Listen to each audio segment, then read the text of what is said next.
Did you know that Ethiopia is a leader in climate action in Africa, spearheading initiatives like the Green Legacy Initiative and recently launching its nationally determined contribution, implementation plan, and long-term low-emission development strategy to achieve sustainable growth by 2050?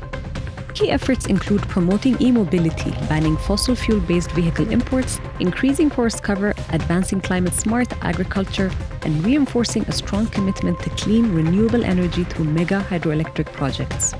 Join me in the finale episode of Ethiopia in Focus as I speak with Dr. Fitsum Assefa, Minister of Planning, about Ethiopia's progress in advancing climate solutions and its financing needs for a sustainable future.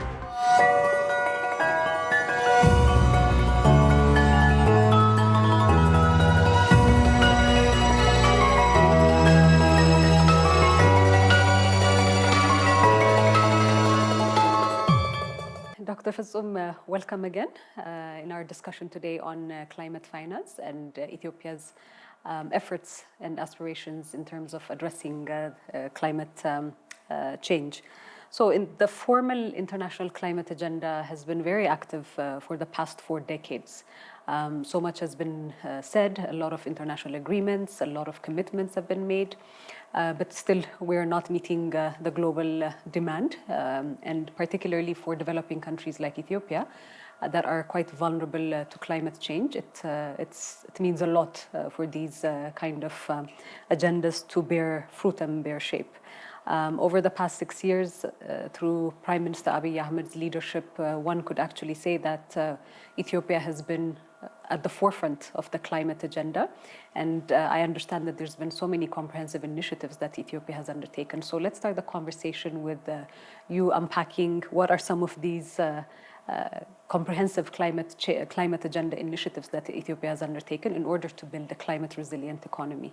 Thank you, Bilu. So, as you have mentioned, there has been lots of discussions on issue of climate. Some even deny that climate change exists. Some take it as some alien or some fancy word that you go around and, hold discussions about it, hold big conferences about it. But for Ethiopia, it's a present and immediate challenge for our lives and livelihoods of our people. So it's an everyday challenge. So for us, there is no alternative to being climate smart and building resilience. So that's why we have been working on those grand initiatives that I will mention a few as we go along. Of course, global pact and global collective actions are undeniably important because climate change affects everyone. Even if some of the emissions come from some of the most developed countries, the impacts are more felt in countries like ours, where adaptive capacity is very low. So for us, we appreciate the collective global actions, and we respond to that through, commitments like having nationally determined contributions and updating those contributions. We have already submitted our ambition of reducing 68% of emissions as compared to the business as usual practice by 2030. So this is the nationally determined contribution. And also, we have also put our vision of building net zero economy by 2050 by developing long-term low-emission development strategy. So these are, of course, the plan and the vision, which will just be as good as the paper unless we act. So that's why, through those grand initiatives by our Prime Minister, more specifically, we are really working on real actions on the ground. One of it would be the biggest afforestation program, globally, which is our Green Legacy Initiative, which helped us plant billions of trees, 40.1 billion trees over the past 6 years. Also, the impacts of this Green Legacy Initiative are huge. It's not just any other tree planting exercise, because it has significant impact on food security as well. because billions of those trees are fruit-bearing trees. Ethiopia has started exporting avocado just because of Green Legacy Initiative, just to mention one. But also the forest cover has increased by 6 percentage points in just 5 years, from 2019 to 2023. It was 17.2%, and now it has reached to 23.6%. This is huge progress in just 5 years. Of course, we usually mention the forest cover and the number of trees, but because of Green Legacy Initiative, deforestation has reduced significantly by more than 50%. The rate of deforestation in Ethiopia used to be 92,000 hectares per year, but now it's around 27,000 hectares. Those are some substantial numbers. Exactly, huge numbers. So, and it has also mobilized how many people annually? More than 20 million people, and from all walks of life, from kids to elderly, the clergy, everyone participated in these Green Legacy initiatives every summer, and now it has become second nature to everyone. Culture. So it has changed the culture, it has changed the mindset. So everyone now thinks being green is really important, and we are also seeing the impacts. So Green Legacy Initiative in just few of its impacts. You would say, when we look at, because I was saying for the past 4 decades, the climate agenda has been quite active. How is Green Legacy a tangible, or would you say it's a very tangible and practical way of addressing climate change issues? Exactly, it is. Because, of course, for us, for a country like Ethiopia that has a huge development gap, investing in mitigation, like climate action is either mitigation or adaptation, right? So mostly, most countries would prefer to go for adaptation, but for us, planting tree, and its impacts won't be bounded by the boundaries that we have. The one tree that we have planted here in Ethiopia has far-reaching, impact. I always say it's a gift to the world that we are giving, and we are doing it pro bono. The investments. Our Prime Minister always says, if we assume a tree costs just $1, which is even far more than $1, so we have already contributed 40 billion US dollars to the mitigation actions that the world really seeks in terms of really saving Mother Earth. So this has a huge impact in terms of creating jobs, for instance, mostly for women and youth. More than 1 million green jobs were created because of the Green Legacy Initiative. As I've said earlier, it's not any other tree planting exercise. It has significant portion of the trees are fruit-bearing trees. So, agroforestry, livelihood improvements, income generation for the farmers, the smallholder households, and the youth. Huge impact in that regard as well, in addition to really making our environment more resilient to climate change. So we were Green Legacy being one of the initiatives. Any other comprehensive initiatives that Ethiopia is part of or that is active in that you would like to explore at this point? Yes. There is also another initiative, a grand initiative, which relates to building resilience in Ethiopia's food system. So one of the impacts of climate change is, extreme weather events like drought and flood, which goes against resilience in agriculture sector. So lots of millions of people have been displaced, for instance, in some parts of the country because of drought. And floods have also affected, several other corners of the country, landslides recently. So these all have a toll on the economy, but mostly on the food security stance of the country. So building resilient food system and several initiatives under this, resilient food system, one of which being our wheat revolution. So the national wheat program, which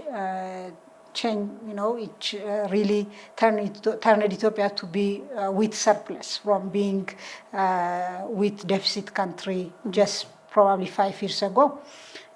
In this regard, we always see the output, but the steps that we took to really reach at being wheat surplus are usually forgotten, but I really want to mention them here, one of which would be investing in research and development of heat-resistant wheat varieties, which is climate adaptation action.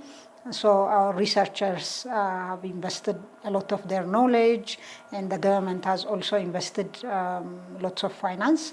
Of course, development partners have also supported these programs. So heat-resistant wheat varieties, but at the same time, we had invested on irrigation as well. So small-scale irrigation, from water harvesting to pumps and big dams, big irrigation dams and irrigation infrastructure, which made it possible to cultivate, millions of hectares, which used to stay idle during the off-season, non-rainy seasons. So in this, because of this, we have managed to be, Africa's top wheat-producing country. Just last year, from the off-season as well as the main season wheat production, we have managed to produce 230 million quintals of wheat. This year, we even expect more than 230 million quintals.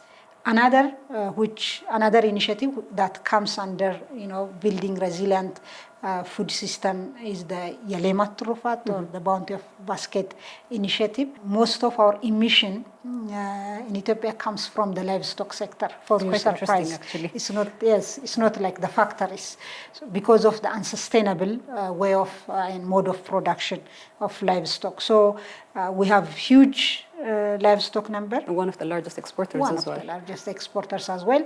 So what Yalemat Trufat does is, converting that into, more modern way of production, be it dairy or poultry, fish production, and honey production as well. So this Yalemat Trufat initiative, of course, our Prime Minister's initiative, has really made the livestock production sector more modern and sustainable, with less emissions. In one hand, addressing food security challenge, but in the other, reducing emissions from the livestock production sector, making it more sustainable.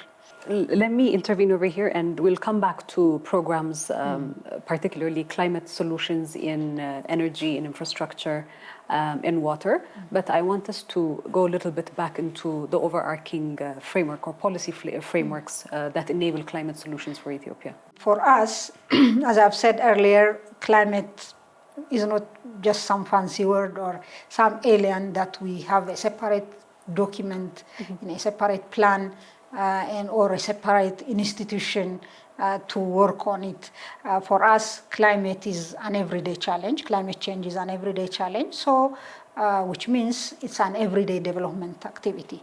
So that's why, from the governance and institutional mechanism itself, climate portfolio is organized under the Ministry of Planning and Development, so that it's perfectly mainstreamed in our sectoral plans, be it long-term, medium-term, or short-term, in programs and projects and activities.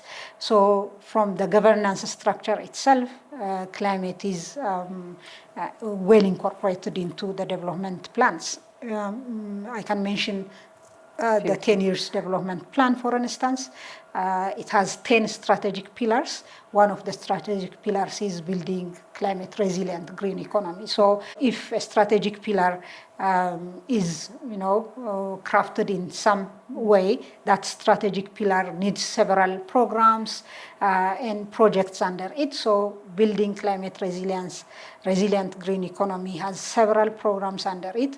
And I was noticing that it has actually specific targets in terms of reducing emissions. So that's quite, for a developing country, it's quite not ambitious, but also very progressive. Exactly. For instance, in the short run, for being climate smart and investing in climate actions costs, of course, long-term benefits are there. So deciding to be climate smart and investing in climate actions is, it really takes commitment, from government. So it's really smart and progressive for a country, for a developing country like Ethiopia to be climate smart. Our actions, you said we'll talk later about the energy and infrastructure, all really speak to that progressive thinking and vision of building resilient green economy. So from the vision itself, from the 10-year development plan, the long-term vision, to the detailed annual plans. There are several programs in the agriculture sector, for instance, agriculture growth program, resilient agricultural practices, the watershed management, and the degraded land rehabilitation program, which mobilizes millions of our smallholder farmers. Ethiopia, for instance, through that program, successfully rehabilitated 7 million hectares of land, which was degraded and out of order for long, now reclaimed. Some went into cultivation through, regenerative agriculture, also some for forest purposes and other land use purposes. So there are several programs in the agriculture and food security sector. Of course, other sectors as well. Programs in the energy sector, for instance.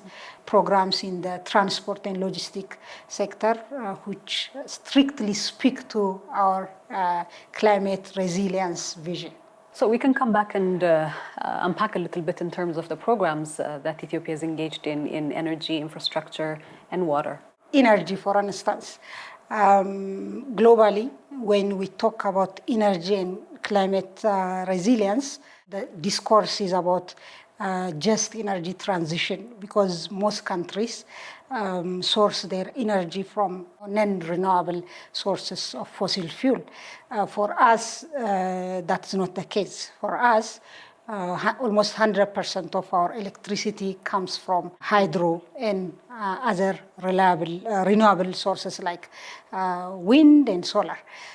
For us, the challenge is universal electrification and access to electricity in rural areas, considering that Ethiopia's, huge land cover and, of course, Ethiopia's scattered way of settlement in rural areas especially.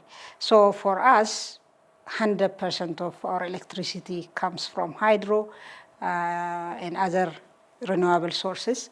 For anyone who wants to, for instance, invest in energy sector, it would really be easy to access climate finance, for instance. Anyone who wants to, for instance, work on universal electrification, solar sources of energy, who wants to invest on wind energy sources, smart irrigation, for instance, which is powered by solar energy sources. So Ethiopia is perfectly fit for that with the completion of our Grand Ethiopian Renaissance Dam, for instance.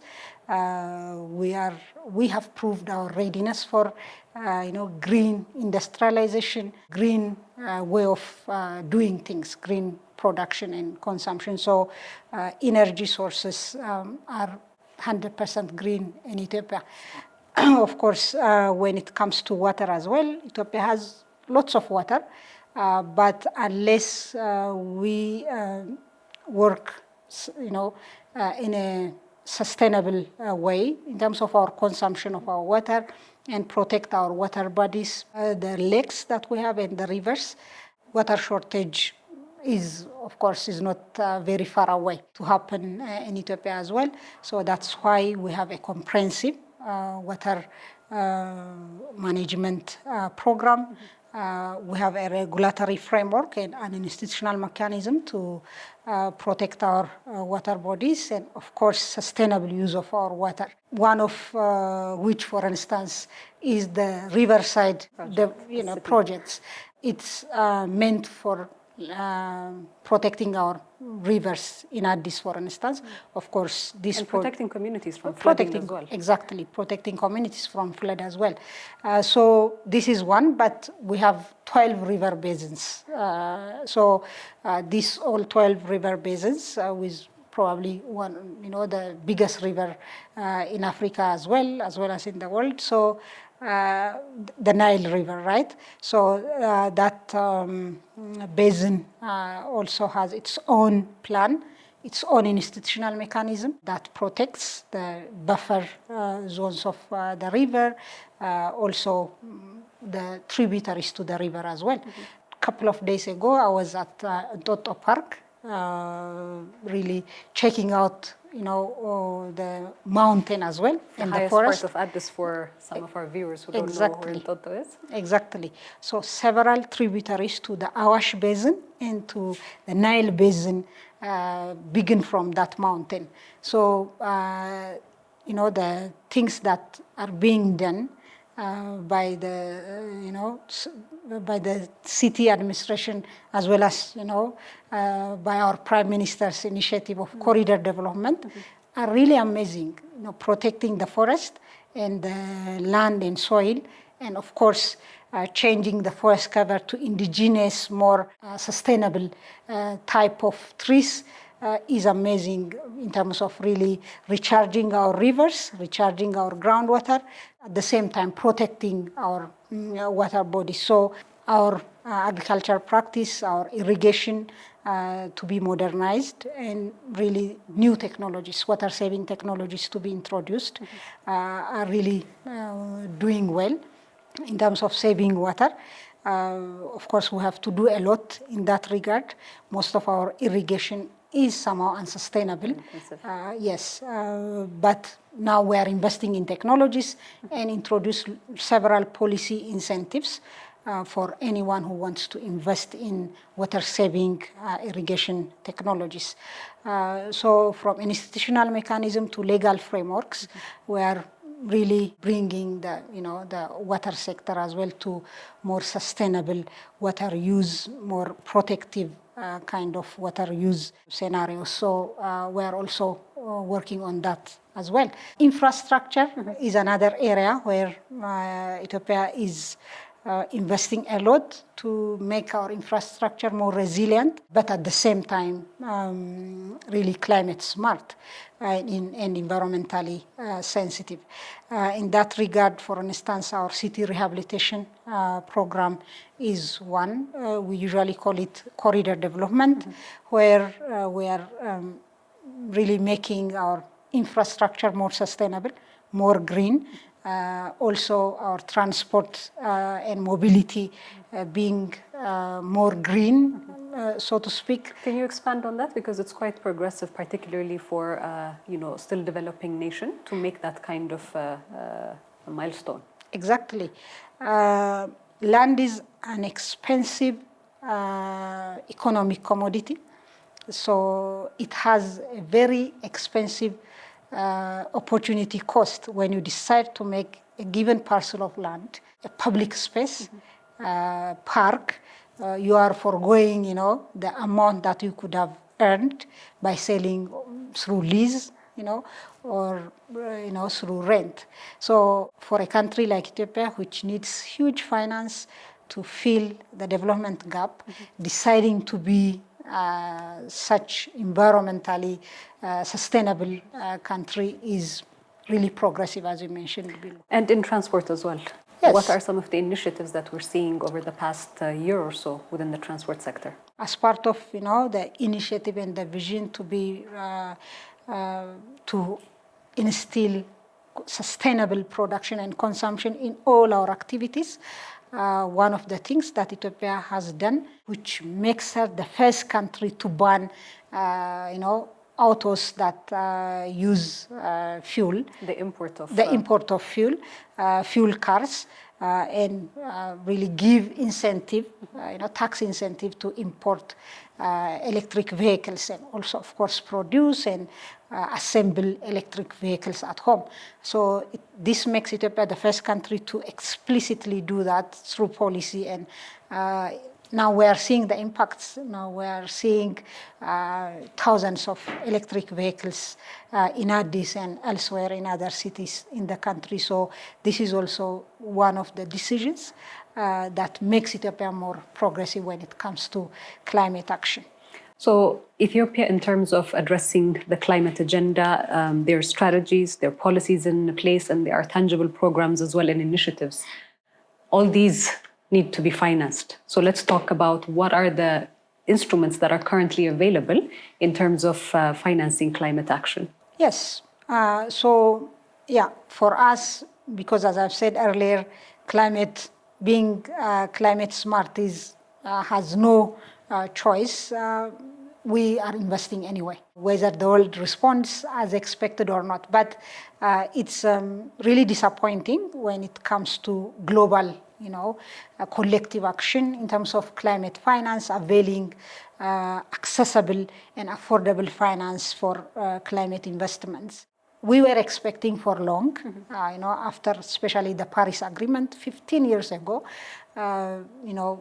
public finance in terms of grants and concessional loans to be availed for countries like Ethiopia, which has almost nothing to do with climate change, but being affected more than proportionately by the impacts. But as the time goes on, it has become clear that such finance, public finance in terms of grants and concessional loans are dwindling, and they have never been enough in the first place. So now there are emerging climate finance options available. So we have to prepare for that. We have to be ready to tap into that. But for instance, some finances like green bonds, countries can issue green bonds to finance some projects and programs that are climate, smart, in mitigation, in adaptation projects, in renewable energy, for instance, sustainable water supply, climate smart infrastructure. So there are several other options. For instance, other emerging finance would be blended finance, where finance from development partners is blended with the private sector. Finance from the partners is used to de-risk, investment by the private sector in countries like Ethiopia, so that they come and invest in such climate mitigation and adaptation works. For Ethiopia, as I've said earlier, Ethiopia is more than ready for such investments, because in all the sectors, be it energy or agriculture, food security, we have everything in place. So, but we still need support from development partners to do the last mile, legal frameworks and institutional mechanisms, capacity building, so to speak, to tap into such finances.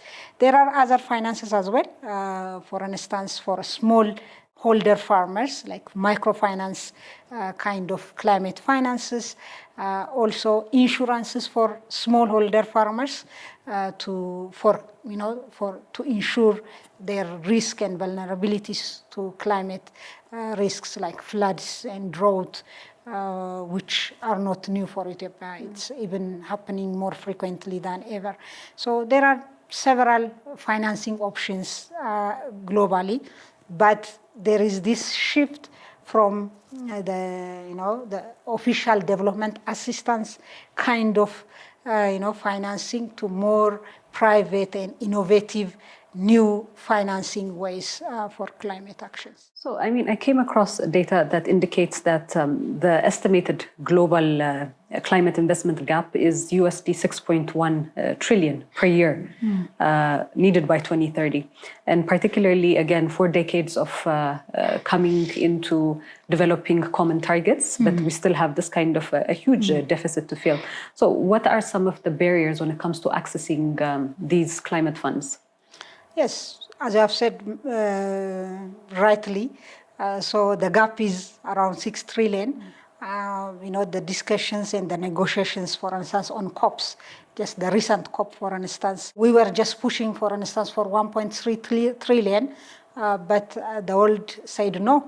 So the maximum. Or the developing world, because there's a commitment by the developing world that needs to be made for developing countries. Yes, so we are now at 300 billion. Which is not even qualified, so to speak. So it might not even happen. We just have the numbers on the paper. So it's disappointing in that regard, but even the available finance is not accessible. So availability doesn't guarantee that a country like Ethiopia can have access to that finance. There are several barriers to that. One is the internal barriers. Let me start from there because we have to address them as well. Putting proper institutional mechanisms and legal frameworks. For instance, carbon trade has been there for long. We are accessing a bit of it because we couldn't make proper policy instruments and legal framework to ensure proper flow of traders, carbon traders in our market. But Ethiopia has a huge potential. Huge potential. You mentioned the 6% leap in the past 5 years through the Green Legacy Initiative itself. Imagine the billions of trees that are, sequestering carbon, but we're not utilizing that. And because this is, I said, let me start from internal because this is our weakness. We have to prepare legal framework that ensures proper and smooth carbon trading in the, with anyone interested. And is there an appetite on the other end for carbon trade? Huge appetite, huge appetite. So that's why just recently we have launched a pilot. Of course, we have already prepared the legal framework. We have launched it, and we are testing it with some energy projects. And very soon we'll have a full-fledged, comprehensive carbon trade platforms and institutional mechanism in place. Strategies are also being finalized for the carbon trade. So there is finance, global finance that we can utilize through carbon trade, but internally we were not ready until recently. So that's one internal issue. Another one is capacity in terms of, crafting, identifying proper and bankable, projects that command really good finance from elsewhere. So that's also one of the challenges, but we are working on that. And now we are really better in terms of really coming up with that capacity. Looking into the external challenge, the global financing architecture itself has been a challenge. As you know, Billu, our Prime Minister, has always calls on the global community and the financial institutions to really reform this architecture so that developing country like Ethiopia access finance easily. So the architecture has lots of barriers. For instance, the risk appetite that this architecture puts in place effectively excludes Ethiopia from utilizing Ethiopia and countries like Ethiopia from tapping into such finances. The rating agencies, the criteria that they put and the ranks that they give to countries like Ethiopia are so unfair that investors and even development partners really think twice before deciding to come with their investment to Ethiopia. So the global financing architecture needs reform. The risk appetite needs to be rethinked. Of course, development partners and the international community should put aside finance to de-risk, the private sector investment to flow to countries like Ethiopia to build resilient economy. So such barriers, internal and external barriers. Of course, procedural requirements are also lengthy process, very cumbersome, and so such things also need to be reformed. So when it comes to what you had mentioned earlier, the different kinds of financing instruments that are available, you had mentioned the role of the private sector. And with Ethiopia's new economic reforms that have been underway, really creating a much more conducive business environment over the past 6 months, we could say a lot has also transpired, particularly in the economic sector. What are the incentives and the opportunities for green investments in Ethiopia? There are several incentives and opportunities for green investments, especially by the private sector in Ethiopia. As I have mentioned earlier, in Ethiopia, several of the production and consumption activities are, really speaks to climate action, resilience. So the government has already started creating the enabling environment for the private sector to invest in, for instance, the energy sector. In terms of production, for now we have more than enough, even surplus energy production from hydro.